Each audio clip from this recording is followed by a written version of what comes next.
இங்கே பாருங்க, இந்த கயிறெல்லாம் எப்படி பாருங்கள் என்ன பண்ணிட்டு போயிருக்காங்க. அங்கே பாருங்கள், துணியெல்லாம் கயிறை அறுத்து போட்டு என்னை வேற இப்போ கத்தி கத்தி கூப்பிடுறது பாருங்க. நல்லா வீடியோ எடுக்கிறதுன்னு தெரியுதா? நான் நல்லா திட்டு தான் வாங்க போகிறேன். மாமா இப்போ இல்லை. என்ன பண்ண? என்ன சாப்பிட்ட? என்ன சாப்பிட்ட? வாய் என்ன சாப்பிட்டு? என்னடா சாப்பிட்டுச்சு? ப்ளீஸ் வந்து இதில் கட்டி கொடுத்தாருன்னு மாமா வரங்காட்டி துணியெல்லாம் எங்கே காய வைக்கிறது? என்ன நான் என்ன தான் பண்ணுறது? இல்லை, ரொம்ப அநியாய வேலைலாம் பண்ணி ஒரு ஆள் தான் வந்திருக்க.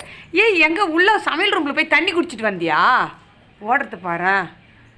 என்னை ரொம்ப கஷ்டப்படுத்திட்டு நிற்கானா. நான் மாமா கிட்டே எவ்வளோ திட்டு வாங்க போகிறேனே எனக்கு தெரியாது. தருணு, நீ தான் காப்பாற்றணும். தருணு, கட்டி கொடுறா, எல்லாத்தையும் கட்டி கொடுறா ராஜா. பாருங்க மக்களே, எல்லாத்தையும் கீழே போட்டு விட்டுருக்குங்க. எல்லா துணியும் இது அச்சோ எக்கடி குதிச்சிருக்குமா? மூஞ்ச பத்தியா எப்படி இருக்கு? நல்லா கொஞ்சவே மாட்டேன், இன்னும் உங்களை கொஞ்சவே மாட்டேன்.